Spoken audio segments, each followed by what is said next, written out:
Hey guys, প্ৰথমে আপোনাক welcome কৰিছো জব এডেস্ক ইউটিউব চেনেলত। তো মই আজি আলোচনা কৰিম এন হোমছৰ পৰা নোটিফিকেশ্যন আহিছে। তো গোটেইখিনি প্ৰচেছ আপুনি কেনেকৈ এপ্লাই কৰিব, এলিজিবিলিটি ক্ৰাইটেৰিয়া, ঠিক আছে, কেইটা পোষ্ট আছে, কোনটো কোনটো ডিপাৰ্টমেণ্টত আছে, চেলাৰী কিমান হ'ব, ঠিক আছে, আপুনি কেনেকৈ এপ্লাই কৰিব, গোটেইখিনি প্ৰচেছ মই এইটো ভিডিঅ'ত আপোনাক দেখুৱাম। যদি কিবা প্ৰব্লেম পাইছে আপুনি ভিডিঅ'ত কমেণ্ট কৰিব, ঠিক আছে। তো আহক দেৰি নকৰি আৰম্ভ কৰোঁ আজি ভিডিঅ'টো। চাওক এন হোমছ, ঠিক আছে, এন হোমছৰ পৰা ৰিকুৱাৰমেণ্ট আহিছে।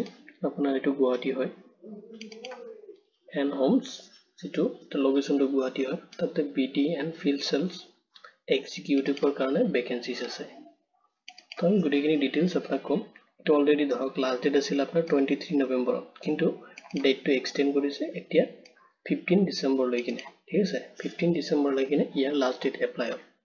তো আপুনি এতিয়া চাওক, এইটো যিটো অৰ্গেনাইজেশ্যন হয়, এইটো এন হোমছ অৰ্গেনাইজেশ্যন হয়।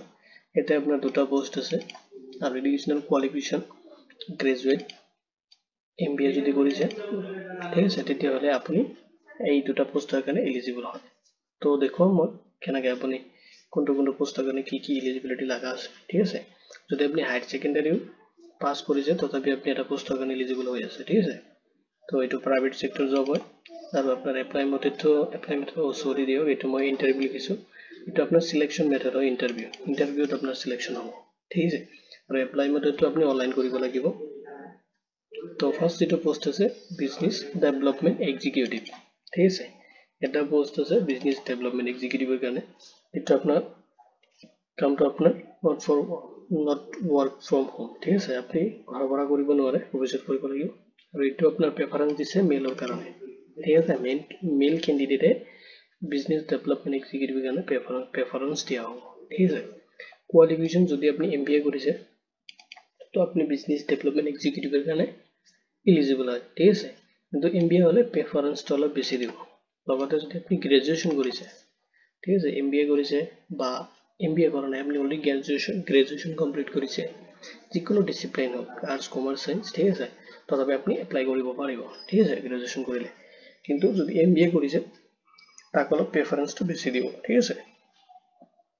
তো আপোনাক এক্সপিৰিয়েঞ্চ বিচাৰিছে মিনিমাম 1 ইয়াৰ্ছৰ বিজনেছ ডেভেলপমেণ্ট এক্সিকিউটিভত আপুনি কাম কৰা হ'ব লাগিব, ঠিক আছে, তেতিয়াহ'লে আপোনাক প্ৰেফাৰেঞ্চটো বেছি দিব। আৰু আপুনি লেংগুৱেজ জনা থাকিব লাগিব, ইংলিছ, আছামিজ আৰু হিন্দী, ঠিক আছে, এণ্ড হিন্দী, এই তিনিটা লেংগুৱেজ আপুনি জনা হ'ব লাগিব। আপোনাৰ চেলাৰীটো আছে 15,000ৰ পৰা ষ্টাৰ্ট হ'ব 20,000 আপুনি পাব পাৰ মান্থ, ঠিক আছে। ইয়াৰ লগতে আপুনি পাব পাৰফৰ্মেঞ্চ বনাছ, ঠিক আছে। আপুনি যে কাম কৰিব তাৰ পৰা পাৰফৰ্মেঞ্চৰ ওপৰত বেছ কৰি আপোনাক বনাছ দিয়া হ'ব। তো প্ৰবেশ্যনাৰী পিৰিয়ড আপোনাৰ 3 months আছে, ঠিক আছে। কনফাৰ্মেশ্যন বেছড অন পাৰফৰ্মেঞ্চ, কনফাৰ্মেশ্যনটো আপোনাৰ পাৰফৰ্মেঞ্চৰ ওপৰত বেছ কৰিয়ে ধৰা হ'ব। আৰু ছেকেণ্ড পোষ্ট আছে ফিল্ড চেলছ এক্সিকিউটিভ, এইটো আপোনাৰ ডাটা কণ্ট্ৰলাৰৰ কাৰণে আছে। এইটো আপোনাৰ ফিল্ডৰ কাম হয়, ঠিক আছে। তো মেল কেণ্ডিডেটৰ কাৰণে এইটো প্ৰেফাৰেঞ্চ দিছে। এতিয়া আপুনি কোৱালিফিকেশ্যনটো চাওক, এডিশ্যনেল কোৱালিফিকেশ্যন যদি আপুনি হায়াৰ ছেকেণ্ডাৰী কৰিছে তেতিয়াহ'লে আপুনি এপ্লাই কৰিব পাৰিব।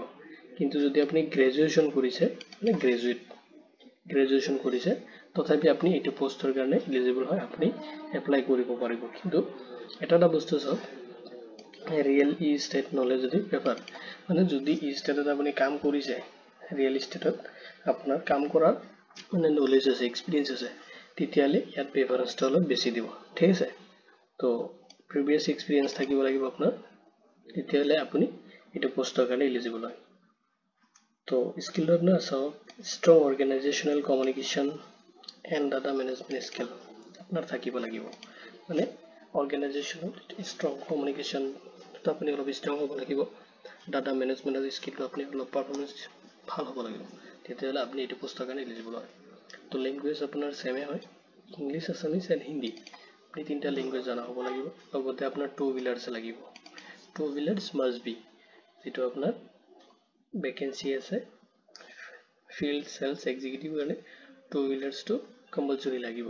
আপোনাৰ চেলাৰী তাতে 12,000ৰ পৰা 15,000 পাৰ মান্থ পাব, ঠিক আছে। এজ লিমিটটো আপোনাৰ 22ৰ পৰা 30 ইয়াৰ্ছৰ ভিতৰত হ'লে আপুনি এপ্লাই কৰিব। কিন্তু আপুনি এপ্লাই কেনেকৈ কৰিব, তো এপ্লাই কৰা গোটেইখিনি প্ৰচেছ মই দেখাই আছোঁ। এইটো চাওক, এপ্লাই কৰিবলৈ হ'লে আপুনি যিটো মেইল দি আছে, ঠিক আছে, এইটো মেইলটো চাই লওক। সেকেন্ড, ঠিক আছে, admin@nhomes, ঠিক আছে, এইটো মেইলত আপুনি আপোনাৰ চিভিটো ফৰৱাৰ্ড কৰি দিব লাগিব, মানে মেইল কৰি দিব লাগিব, ঠিক আছে। দিয়াৰ পিছত সিলেকশ্যন হোৱাৰ পিছত ইয়াতে এটা মেৰিট লিষ্ট ওলাব, তাৰপিছত আপোনাক কণ্টেক্ট কৰিব, মেইলত ড্ৰাইভাৰ দিব, নহ'লে আপোনাক যিটো ফোন নম্বৰ আপুনি দিব তাতে আপোনাক কণ্টেক্ট কৰিব। আৰু যদি কিবা জানিব থাকে আপুনি এইটো নম্বৰত কল কৰিব পাৰে, 6000795911, ঠিক আছে। এইটোত আপুনি কণ্টেক্টো কৰিব পাৰে। মই এইটো ভিডিঅ'ৰ ডিছক্ৰিপশ্যনতো দি দিম, ইমেইল আইডি লগতে আপোনাক ফোন নম্বৰটো, ঠিক আছে। কেনেকৈ আপুনি কণ্টেক্ট কৰিব পাৰে বা আপুনি হোৱাটছএপতো পঠাই দিব পাৰে, কণ্টেক্ট কৰি ল'ব ফাৰ্ষ্টতে। আৰু যদি আপুনি মেইল কৰে তেতিয়াহ'লে আপুনি কণ্টেক্ট কৰিব নালাগে, ঠিক আছে, মেইলত আপুনি পেমেণ্ট হৈ যাব। কিন্তু আপোনাৰ এইটো 15 ডিচেম্বৰত যিটো ডেট আছে, 15 ডিচেম্বৰৰ আগতে কৰিব আপুনি, ঠিক আছে। এপ্লাইটো আপুনি 15 ডিচেম্বৰত আগতে কৰিব। আৰু ইয়াৰ অফিচিয়েল ৱেবছাইটটো আছে nhomes.in, যিটো মই আপোনাক দেখাইছোঁ, এইটো ইহঁতৰ অফিচিয়েল ৱেবছাইট হয়। আপুনি ইয়াতে ভিজিট কৰি কেৰিয়াৰ অপশ্যনত যাই কিনে কিবা কিবি বস্তু চাব পাৰিব আৰু তাৰ পৰা কণ্টেক্ট কৰিব পাৰিব, ঠিক আছে। তো মই কণ্টেক্ট ডিটেইলছটো এইটো ভিডিঅ'ৰ ডিছক্ৰিপশ্যনত দিম। আৰু যদি আপোনাৰ এপ্লাই কৰোঁতে কিবা প্ৰব্লেম হৈছে, এইটো ভিডিঅ'ত আপুনি মোক কমেণ্ট কৰিব পাৰে, লগতে এইটো ভিডিঅ'ৰ ডিছক্ৰিপশ্যনত মই হোৱাটছএপ গ্ৰুপৰ লিংক এটা প্ৰভাইড কৰি দিম। তাৰ পৰা আপুনি যাই কিনে মানে গ্ৰুপটোত জইন কৰি কিনে আপুনি মোক ডাইৰেক্ট মেছেজ কৰিব পাৰিব, ঠিক আছে। যদি এপ্লাই কৰোঁতে কিবা অসুবিধা পায় মোক কণ্টেক্ট কৰিব পাৰে, ঠিক আছে। তো এইটো ভিডিঅ' ইমানতে। Have a nice day, thank you for ৱাচিং মাই ভিডিঅ'।